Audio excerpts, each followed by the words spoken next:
Kulang.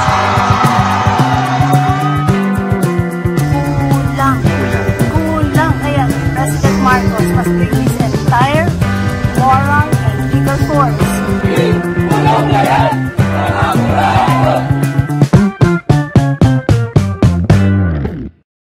Hello everyone. Today for our one-on-one episode, we speak with an incredible woman who was a former Supreme Court Chief Justice and now the convener of the National Coalition for Family and the Constitution, Maria Lourdes Sereno. Justice Sereno, good morning to you.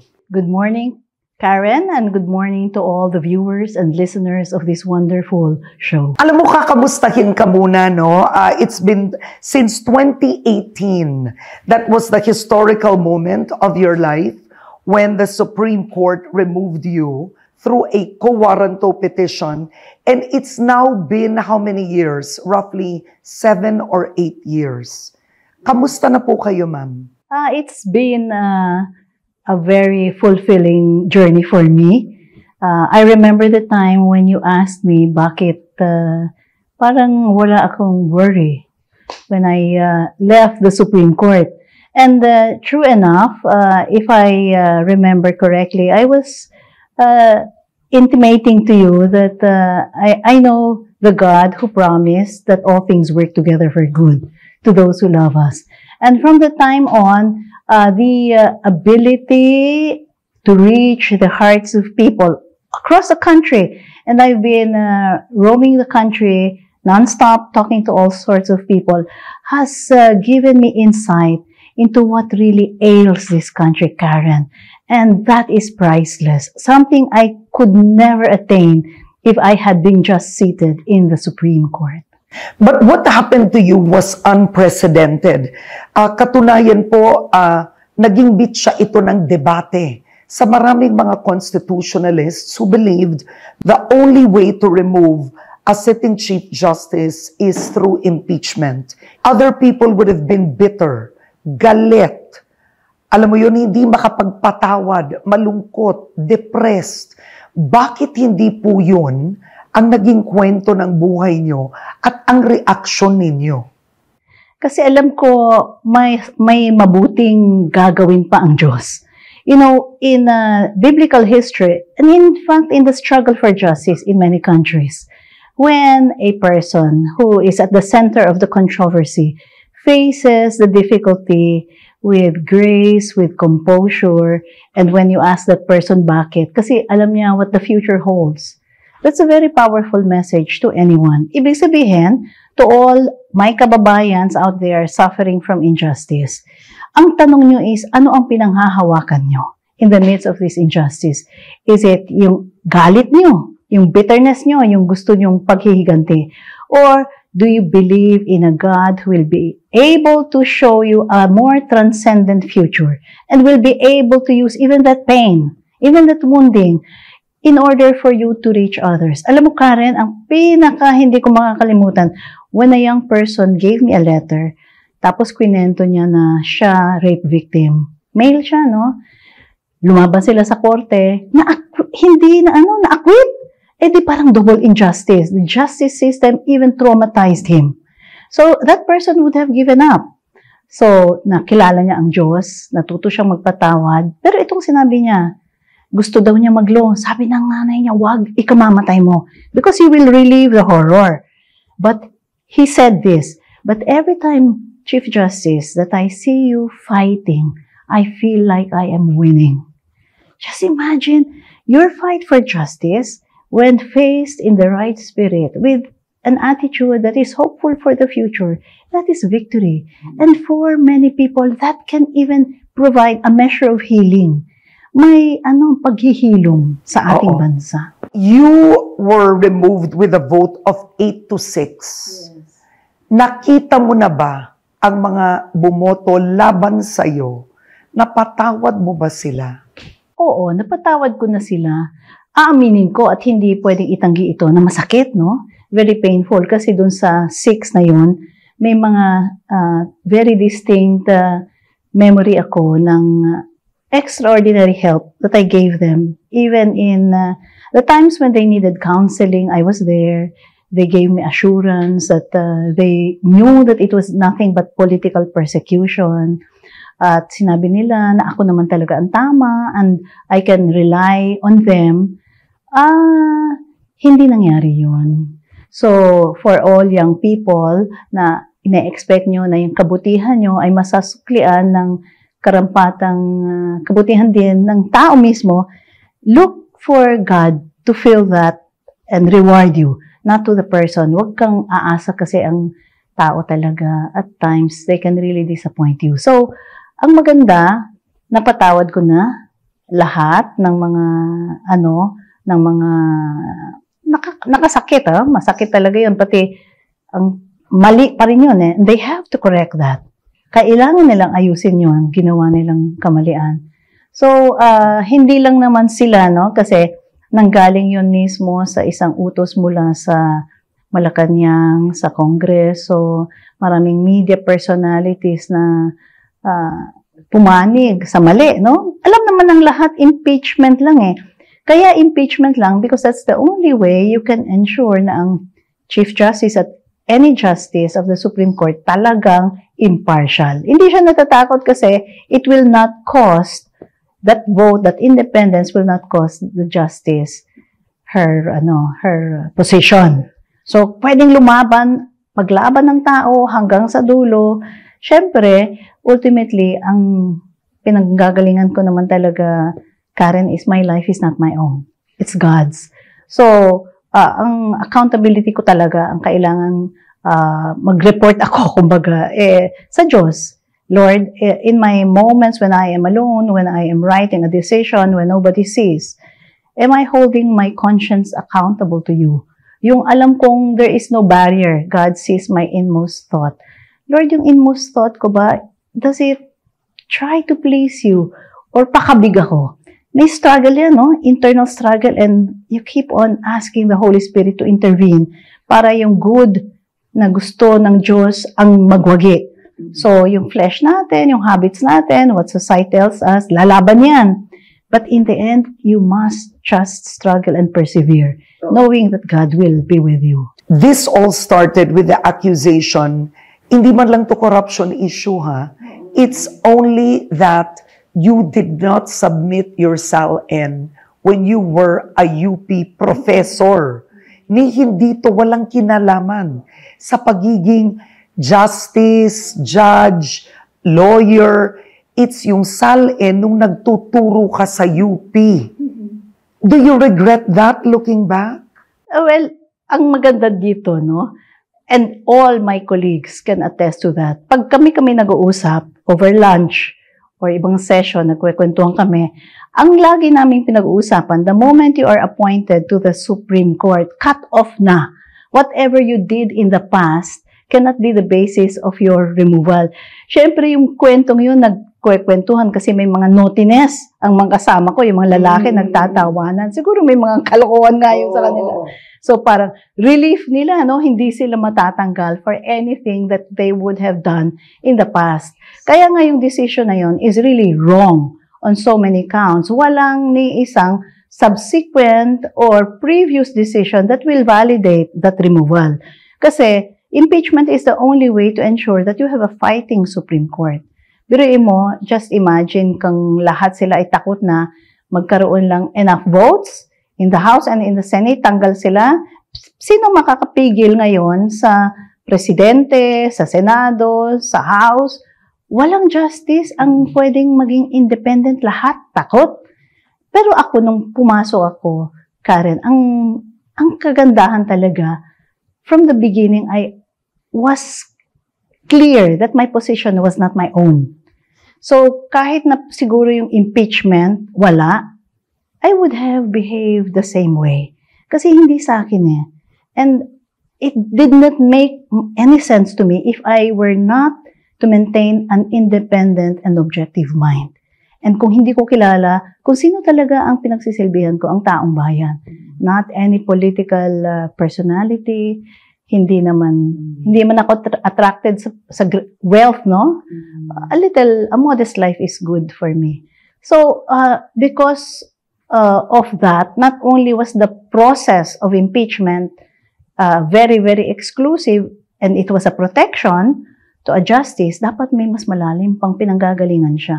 Dapat pag nag-take na siya ng oath niya as a member of the Supreme Court, he must consider that that is a sacred oath.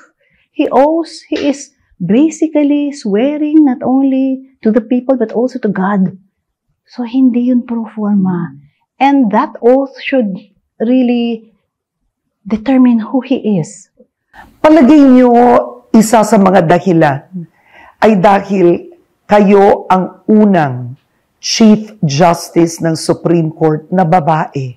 Do you think that was a factor? Mayroong ano yun, may kasamang, merong ibig sabihin, uy, bakit siya, no? So, alam mo nang ibig sabihin ko, no? Meron din yung, bakit ganyang kabata? So, if you have been building your career in the hope you have a big chance of falling in line, may concept na falling in line, you wait your place.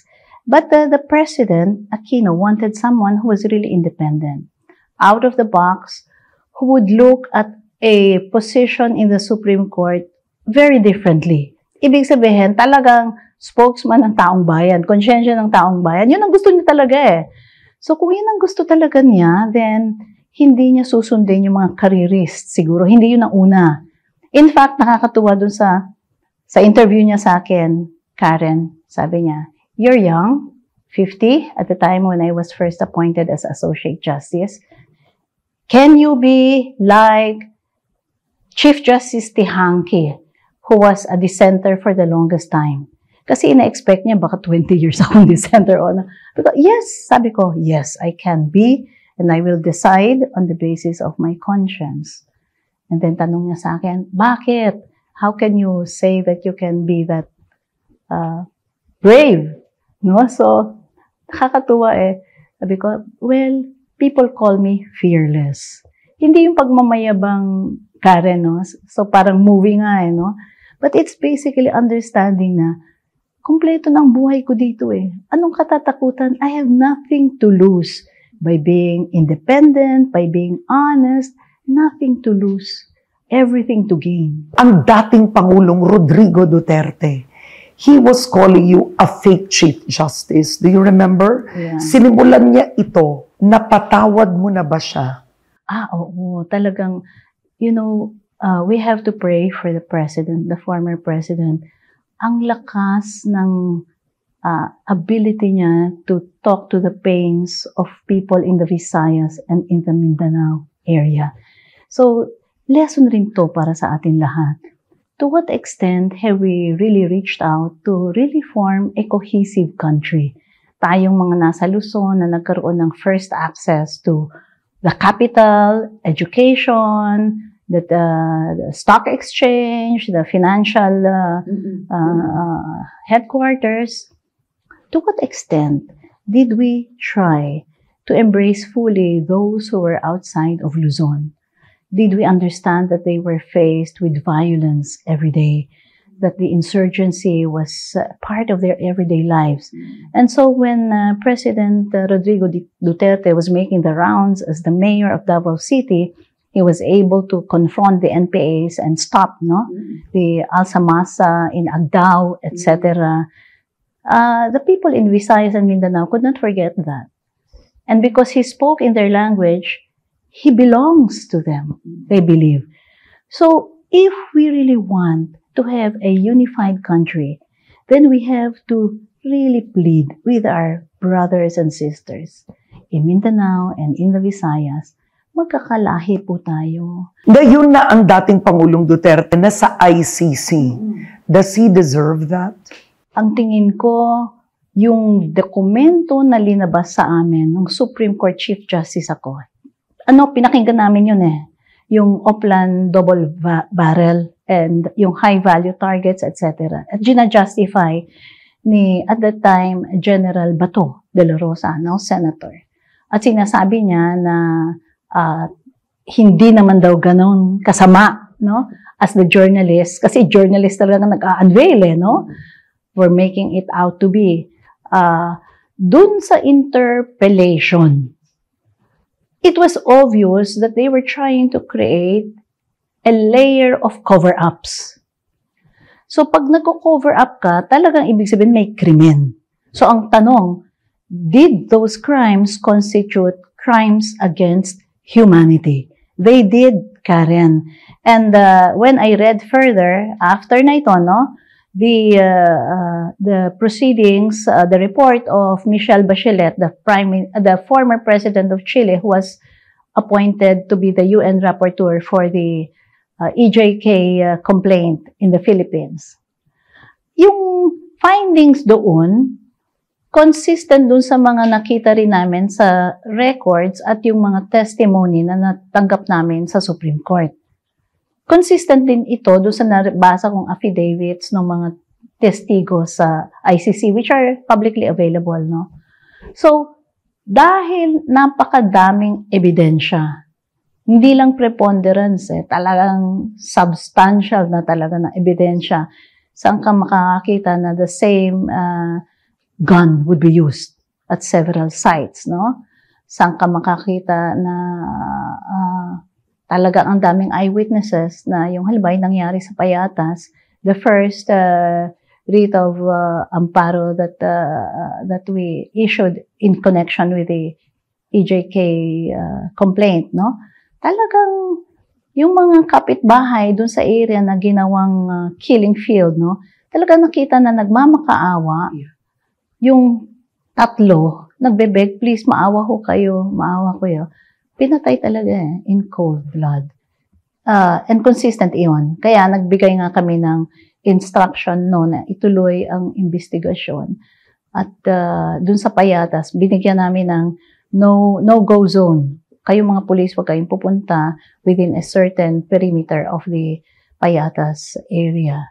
So, ang daming na-present sa aming evidence. Natatandaan niyo pa? Natatandaan. Yung mga detalye. Natatandaan ko pa. Yung isa ako kasi sumulat yung unang yung tungkol sa Payatas. Ako nagbasa ng records. So, the Philippines deserves for those accusations to be heard by an impartial tribunal that we had agreed as a country during the time of President Arroyo. Kung nagkakamali, no? Siya yung nag-agree that if there is such an allegation of a crime against humanity, we are willing to submit even our own citizens to the jurisdiction of the International Criminal Court. Yung treaty na yan binding on us, and it was unanimously, or at least the consensus in the Senate was to ratify it. So, ang lakas-lakas ng Senate, ang ganda nito para sa atin. So, if we had committed ourselves as a country to do that, hindi basta-basta mo ipupull out yun. That's the only recourse actually of a people na tineterrorize through violence ng isang ruler. So, yes, he deserves a trial. Yes, the evidence I had seen as Chief Justice during the time when we heard several cases, dalawa yun hindi lang yung sa Payatas, yung sa Santa Ana pa. There was enough evidence to authorize even morally, legally and morally, to send President Duterte to the ICC for trial. He will have every opportunity to defend himself. Kung mali ang appreciation ko at the time, at nakikita na hindi naman pala talaga niloko lang siya, halimbawa ni Bato, etc., hindi naman talaga yun ang nangyari, then he will have that opportunity. Dapat ba si Senator Bato de la Rosa ay dinggin din sa ICC? Dapat siya ba maaresto siya? Dapat siya talaga pumunta sa ICC. Talagang dapat. Kasi siya ang, if President Duterte gave the instruction and it was carried out, then it is Senator De La Rosa who should explain to the ICC na mali ang interpretation nung pre-trial chamber. Yun yung nag-issue ng arrest, no? At nagsabing may jurisdiction sila. Dapat talaga na sabihin niya, mali kayo. Kasi ito talaga ang meaning ng double barrel, yung HVT, yung high value targets, ito talaga yung policy namin, yung mga nakikita yung mga ballistic reports mali, yung mga EJK victims kin na nandito, nagsisinungaling, he has every opportunity to do that. Bato can be a witness for Duterte. Yes, he can be a witness for if he is credible at maganda yung paliwanag niya, the former president will be free. Kasi sasabihin, maaaring ang story ni Senator Bato, hindi naman niya alam eh. Akin lang, tinago ko yung data sa kanya, binigyan ko siya ng cover-up, etc. So, pwedeng ganun ang storya, di ba? If he loves the president so much, he should just accept all the responsibility on himself. Do you think he'll do it? This time, I think he should really reflect on his duty under the law, which is very clear. Malinaw naman ang law on the execution of law enforcement authority. Malinaw yung boundaries Kung linampasan niya yun, then it's time for him to reflect about whether it led to a correct outcome. Kasi mukhang hindi di ba? Hindi nasugpo yung drugs. Very temporary yung impact ng takot. Pero ang klaro, sociologically, talaga naghahanap ng savior, ng strongman ng Pilipino, no? But flouting the law and destroying all the legal mechanisms is the worst way to show that a leader can take care of the Filipino people. Pagnanakaw ang pag-usapan natin ngayon. We have a new president. Ang Pangulong Marcos Jr. ang nagsimula, no, nung sinabi niya, mahiya naman kayo sa flood control controversies na ito. Do they have the credibility to really see this through? Sa akin, our God is a God of second chances. If you remember, I don't know whether you knew that I had a Facebook page, no? Page yun, no? I had 148,000 followers at the time. And for several months, I devoted much of my space to talking about the decisions in the Supreme Court about the ill-gotten wealth. Okay, so it was already a warning na kung ito ang pamilya na ilalagay nyo, ang natural tendency ng pamilya will be to cover up for themselves. But the people, according to Lenny, already chose, no? Nanalo na si Bongbong, si Presidente Bongbong. So, pinutol ko na yung perspective na yon and sabi ko, reset, day one. Tingnan natin anong mangyayari. Pero malakas yung ugong-ugong tungkol sa budget. So, may sinasabi na weak president siya, hindi niya napipigilan. May nagsasabing nagbibigay siya ng bindisyon. But in his zona, nakakagulat, siya ang nagbukas ng corruption issue. Kaya sa mga nakikipagsabwatan upang kunin ang pondo ng bayan at nakawin ang kinabukasan ng ating mga mamamayan, mahiya naman kayo sa inyong kapwa Pilipino. Kung hindi napakulong ni Pangulong Marcos Jr. si Zaldico o si former Speaker Martin Romualdez, would that be enough na ang daming ibang napakulong? Palagay ko yung expectations ng mga tao, I don't know how the DOJ plans to manage that. Sabihin na natin na mahihirapan na siya to even consider the Marcos family having a political career. Ganun kabigat. Nasa threshold siya. Either the family will rewrite their history, in other words, it was a Cinderella ending, di ba? Parang ganda pala. Yung pala, or a redemption, from sinner to saint. Or it will be the end of a decades-long attempt to resurrect the name. Kasi may problema pa sila actually, and I would like to remind them. Si Mrs. Marcos has a conviction, 7 counts in the Sandigan Bayan, na hindi pa naaayos. I don't know, ang court ba ang mahina na hindi nila pinapakulong? Ang PNP ba? I think the judiciary and the PNP must talk about this. Kasi if old age is the issue, then dapat lahat ng matatanda sa kulungan. Pakawalan nila.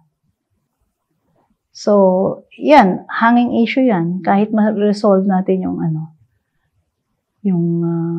yung tungkol dito kay Martin Romualdez.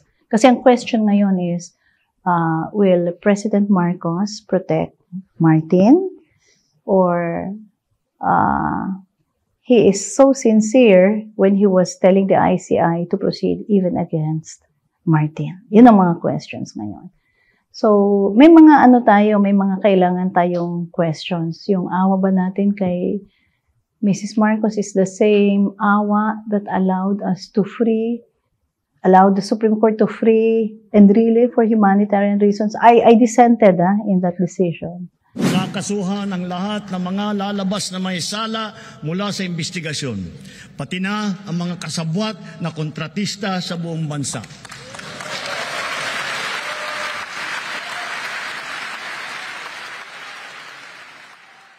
Ano ang ibig sabihin nito? Did he meet Jesus like Saul on the road to Damascus? Hindi kailangan ganun ka-dramatic, no? But did he have a glimpse of eternity? A glimpse of right and wrong, and an understanding that he had to face the question of his legacy. So you are optimistic. Yeah. May sinimulan. Hindi alam ni Bongbong ang nasimulan niya.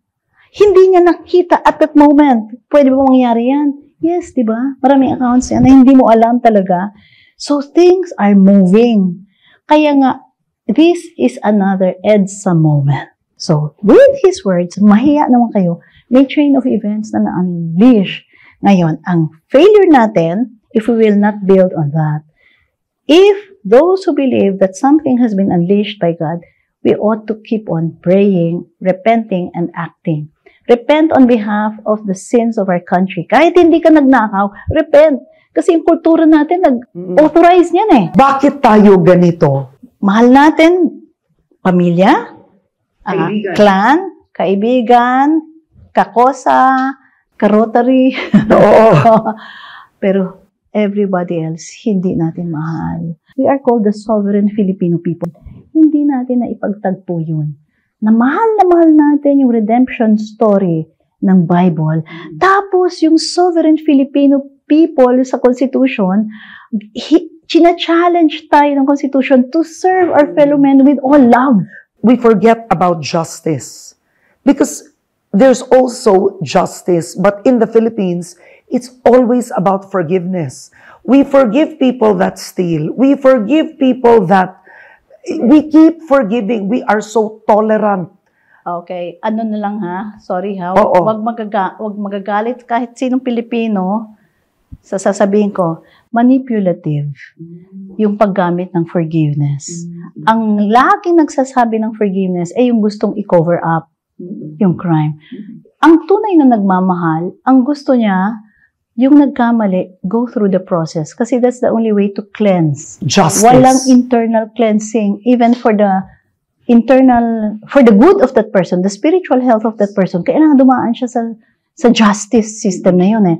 And sa Proverbs, sa Isaiah, sobrang lakas. Speak for the poor, speak for the oppressed, huwag magnakaw, yung mga inaapi, paglaban nyo, yung widow at yung orphans, condemned yung matatakaw. Oh, sobrang condemned. So, no? ibang-iba. Iba, manipulated yung concept ng forgiveness sa atin. Palagay ko, yun yung mga powerful na ginawang consciousness ay patawarin nyo na. Kasi learned helplessness eh. Ang isip nila, pag nagkaroon tayo ng accountability, hindi natin kayang bumangon. Hindi nila naintindihan ang power ng accountability. Pag ginawa mong accountable ang isang taong nagkasala, lalakas ang lipunan from that. Now, you wrote this book. It's called The Christian Framework for National Development because you believe that genuine Christianity, yung tunay na itinuturo ni Jesucristo should be the framework for how the Philippines should grow. Ang leader na kailangan natin ay may transcendent vision. Pag sabi kong transcendent vision, Hindi niya nakikita lang ang 6 years. Kaya niyang makita ang 24 years. Kaya niyang makita ang 48 years. 24 years is 1 generation. Okay. So, pag nagplaplano yung leader na yon, sa 6 years na kukumpasin niya, kasi ang presidente taga-kumpas, ano? Yung sanggol na pinanganak. On his inauguration, 6 years from now, when his term ends, malusog, nakaregister, may pamilya, hindi stunted ang utak, nakapasok sa daycare or sa homeschool. Tapos, after that, naitayo na niya yung foundations ng basic education na pagpasok sa grade school at high school, matututong maging contributor to the community. And then, of course, yung example ng leader. Kasi, ayoko mag-sound partisan, but we had 2 leaders na hindi mo makita na nangupit ni Cinco. So, sana more and more leaders will rise like that from the lowest level, sangguniang kabataan, barangay, all the way to the presidency. You've talked about values, equality and justice. Ano ang mensahe po ninyo sa Pilipino, kahit po sa presidente, ngayong Pasko? Ang maganda siguro kung magkaroon tayo ng Pasko ng pagpapatawaran at pagbabalik loob. Pag sinabi natin pagpapatawaran, I'm talking about what is happening in most Filipino homes. Alam mo, sobrang nagkasakitan na tayo eh. Magulang sa anak, anak laban sa magulang. Mga magulang na dahil sa hirap ng buhay, sinabi na lang sa mga anak nila, bobo ka, tanga ka, sana hindi na lang kita pinanganak.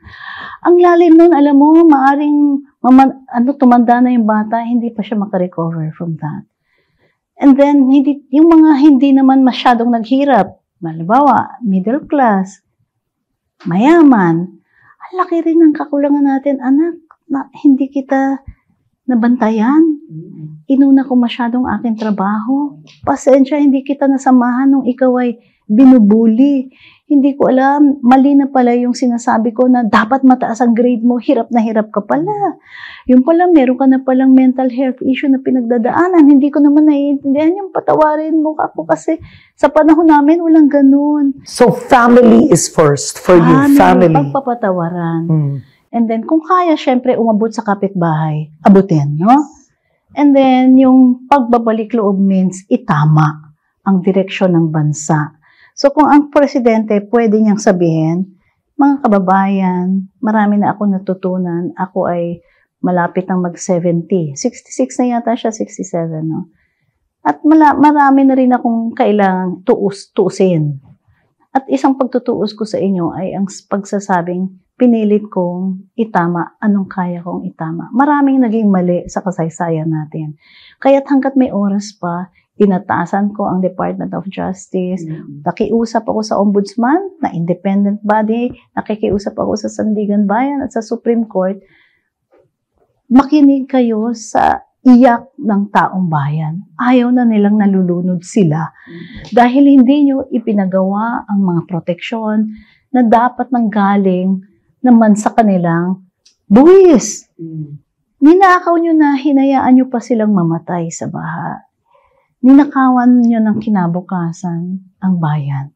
Talikuran na natin ang kasamaan, ang kasakiman, walang kabutihang ibibigay, ang pagiging ganid, ang pagiging